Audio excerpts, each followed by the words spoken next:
Fala pessoal, beleza? Começando aqui nosso diário de trade hoje, 1º de setembro, tá galera? Começamos setembro aí, feriado nos Estados Unidos, dia do trabalho, né? Então aí, lá fora, os players descansando, né? E a gente aqui funcionou, como vocês podem ver o gráfico do índice, foi um pregão de apenas um movimento, mas que de fato até deu para poder pegar umas pernadinhas aí, galera. Só que é aquela história, né? Feriado lá fora, fica carente de liquidez aqui, ok? Então a gente tem esse fechamento aí, um candlezinho de bastante dúvida. É uma semana que promete ser agitada, né? Começo de mês, muita notícia. Vamos ver aí o que espera. Mas de fato, pessoal, a gente teve uma abertura assim, o mercado vindo testar essa região, que é uma região da média móvel de 20 períodos lá dos 60 minutos, tá? Foi bem aqui, ó. Aqui era o ponto. Que estava esticado, todo mundo já sabia, né? Obviamente. Certo? Aí, galera, quando o mercado faz esse candle de força, né? E volta perdendo mínima, aqui ele já falha nessa região, tá? Então, se você pegou na agressividade por volta das 9h20, 9h25, não tá totalmente errado, né? Principalmente para quem opera nessa primeira hora, ok? O cara pegou aqui, certo? Só que se segurou o cenário, aí já viu, né? Que veio uma baita de uma barra aí na abertura do Ibovespa, tá? Aqui foi a abertura do Ibovespa, certo? Então, logo após a abertura do Ibovespa, a gente tem essa barra de força aqui. E eu comentei, né? Eu falei, ó, galera, essa barra de força ela é a minha referência agora na correção do movimento, ok? Ela é a minha referência na correção do movimento. E como vocês podem perceber, galera, o mercado ele vai ficar um tempão corrigindo. E eu até postei lá para vocês que a gente chegou a bater venda, stop lá acima. E aí, meu amigo, exercitar a paciência, tá? E como vocês podem perceber também, o mercado ele só veio romper essa região aqui por volta das 11h30 da manhã. E aí, galera, o que eu quero mostrar para vocês? A seguinte situação, ó. O mercado, o que ele vai fazer? A gente puxa uma linha aqui, certo? A gente puxa outra linha aqui, certo? A gente vai puxar uma linha lá em cima e a gente vai puxar outra linha aqui. E aí, ó, como vocês podem ver, lembra até um diamante, né? Você vê que eu desconsiderei esse padrão aqui. Só que isso aqui é uma acumulação, tá? É um cenário que o mercado desenhava para rompimento. Se eu pegar e fizer isso aqui, olha que legal. Um olho e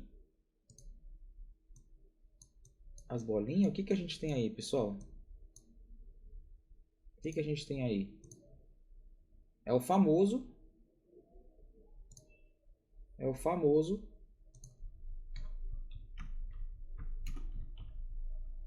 setup do Lambari, galera. É o setup do Lambari. Olha aí que coisa linda. Olha que coisa maravilhosa. Lembra que eu falei para vocês várias vezes, eu, inclusive postei? Olha aí. Lambarizão aí. Olha que pesca maravilhosa. E aqui a gente segurou a venda, tá? Porque se vocês perceberem, a partir do momento que o mercado rompe essa região e faz correção aqui, o que é isso aqui? Um pivô de baixa, né? Então, apagando tudo, pega o Fibo dessa máxima, joga para esse fundo, olha aonde o mercado veio cravar, galera. Exatamente aqui no último alvo de FIBA. Obviamente que ele demorou, né, para vir cravar o último alvo. Mas é só para vocês entenderem que o pivôzinho foi respeitado. Aí vão me perguntar assim, mas você venderia por aqui? Claro que não, né, galera? Feriado lá fora, meio-dia cacetada, período da tarde eu vou entrar operando aqui. Não dá, né, meu? A gente tem que ter consciência das coisas, né? A gente tem que ter consciência das coisas. E o mercado, de fato, fica carente de liquidez, ok? Vamos ver o dólar aqui. Não tem muito o que puxar para análise, tá, galera? Mas eu vou mostrar para vocês também os ativos de fora, porque até o Nasdaq e o DAX, eles encerraram de uma maneira bem bacana. O dólar aqui, pessoal, então a gente fez 3 operações hoje, tá? Foi aquela venda no índice e 2 compras no dólar aí, que eu vou mostrar aqui para vocês, tá? Onde o dólar abriu? Aqui, tá? Aqui tá o ponto, ó, do mouse. O que aconteceu aqui, galera? Trap zone, os preços trabalhando entre a média móvel de 20 períodos e média móvel de 200 períodos. Zona de armadilha, certo? Nada a se fazer. Aí, meus amigos, é que vai começar a brincadeira. Por quê? Se eu pego uma marcação aqui, vocês vão entender. Antes do preço bater ali, a gente tinha uma região de suporte, né? Aqui, a gente tem uma região de suporte, ó, bastante visada, ok? Se eu pego um FIBO desta máxima e jogo para este fundo, eu vou ter um FIBO do que aqui? 61%. Então, a gente tem uma região de suporte prévio, um FIBO de 61% e uma média móvel de 200 períodos. Ou seja, eu não tenho um suporte, eu não tenho uma região qualquer, tá? Eu não tenho uma região especificamente isolada, eu tenho uma região que tem confluências, que tem pelo menos 3 fatores ali favoráveis para os compradores. E a gente comprou, certo? E a gente comprou, beleza? Só que aí, meus amigos, o mercado subindo e acelerando lá para a máxima, a gente também tem região de defesa lá em cima. Ó, olha só a brincadeira. Tem a região de defesa lá em cima. Tanto que o mercado chega esticado, né? Do jeito que bate lá, ó, já devolve a movimentação. E vem testar aqui de novo, ó. E vem testar aqui de novo que é a região da 200, né? Isso aqui eu interpretei como um pullback profundo. Passei aí uma regrinha para os alunos. Tá? Não vou soltar aqui, tá, galera? Porque é muita coisa gratuita, é muito 0,800 para pouca valorização. Beleza? Mas aí, ó, gerou compra aqui de novo pra gente. Então você teria o quê? Você teria um ponto para comprar de forma agressiva aqui ou aqui. Ah, bom, mas aqui tá muito próximo da máxima. Tá, mas e o stop? Tá curtinho.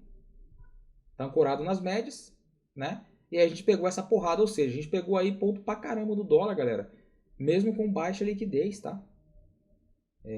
Que se vocês olharem, ó, da mínima para máxima, foram 30 e poucos pontos. É ridículo de pouco. Só que não é um trade, né, cara? É 2. Certo? É 2. Então, assim, jogando lá no diário do dólar, o pregão foi extremamente ridículo, né? Bom, mas não deu uma movimentação de alta, galera. Olha como é que tá esse gráfico diário do dólar, cara. São 3 candles aí extremamente vazios, né? Baixíssima liquidez em região de suporte. Criou-se um clima hostil para o dólar. Eu não faço a mínima ideia, meu amigo, se ele vai romper na ponta vendedora. A tendência em si é de baixa. Olho no semanal que sugere continuação de baixa. Nos 60 minutos, galera, é uma incógnita porque tem um range gigante. Se quiser olhar o 4 horas também, só para tirar uma duvidazinha, um range gigante. Ou seja, meu amigo, tem que esperar, galera. De novo, né? Exercitar a paciência, firmeza? No mercado internacional, rapaziada, a gente teve um mercado aí, no período da madruga, né? Da velha madrugada, um padrãozinho de reversão lá em cima. E desse ponto aqui, onde eu tô com o mouse, até o fundinho por volta das 3h30 da madrugada, teve uma volatilidade muito boa, tá? Não era a abertura do mercado europeu, tá? Mas teve uma volatilidade excelente, cara. São quase 200 pontos eles entregaram aí, tá? Só para vocês entenderem. Entregaram coisa pra caramba. O que eles entregaram entre a abertura às 7 da noite até as 3h30 da madrugada foi basicamente o que o ativo conseguiu entregar de bom de volatilidade, tá? Tanto que ele seguiu, ó, na madrugada, 3h30. Aqui vai ser o quê? 5 da manhã já? 100 pontos, tá? Ou seja, ele entregou bastante de madrugada. Só que no período que a gente estava aqui operando, a gente viu que o mercado não teve força para vir testar o quê? Essa pernada de alta, ó. Certo? O mercado não teve força. A partir do momento que o mercado não teve força e se jogou acima das médias móveis, o mercado simplesmente, galera, ele encerrou de uma maneira muito bonita, tá? Se vocês observarem com clareza o cenário, ó, a gente tem uma ampla defesa aqui, a gente tem um pullback com defesa aqui, a gente tem outro cenário de defesa aqui e um pullbackzinho simples ancorado nas médias, que é um pullbackzinho plano, né? Pullbackzinho lateral, um pullback plano. E de fato, ele encerrou de uma maneira bacana, sugerindo uma continuação de alta. Se eu jogo lá nos 60 minutos, tá bacana.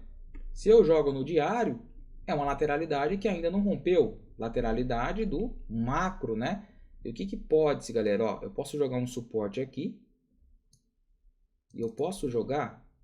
Jogar não, né? Jogar é uma coisa meio lá ele. Posso colocar aqui, ó, o suporte, a resistência do macro, né? Como foi feriado, pessoal, talvez ele entregue alguma coisa agora na abertura, tá? Certo? Nesse período aí da noite aí, da madrugada, talvez ele entregue bastante, porque já tá 3 dias aí, né? Como foi feriado hoje, então vai ver que os players aí já dão uma enxugada no cenário, beleza? Nasdaq não, DAX. O DAX, o cenário foi bem parecido com o Nasdaq. No período da tarde, galera, devido à baixa liquidez, ele deixou um cenário com expectativa de rompimento para continuação de alta, né? Será que vem? 60 minutos sugere. Diário está abaixo das médias, mas sugere. Será? Qual é o FIBO que está no diário aqui, ó? Olha lá, FIBO de 50%, meu amigo. FIBO de 50%. O ouro fez nada, tá, galera? Paradão, não vou nem forçar a barra, ok? E o Bitcoin, né, entregou durante a madrugada, tá? E ele veio entregar uma coisinha agora há pouco, tá, pessoal? Tá funcionando o gráfico, ó. Ó, são 6 horas da tarde, ele fez um pullback simples, com 3 candles, mas com fator confluência, tá? Apoiando no cenário e pagou aqui nessa movimentação. Mas vamos esperar o gráfico diário, porque o diário sugere novas continuações de baixa, hein? Será que eles vão detonar? Será que eles vão fazer uma correção mais forte no BTC, galera? Se bem que os caras ficaram o começo do ano inteiro corrigindo, né? Só que dessa vez eles corrigiram e não conseguiram romper a máxima. Esse Bitcoin aí já estão começando a estragar de vez o gráfico, né? Enfim, finalizamos aqui. Nos encontramos na próxima.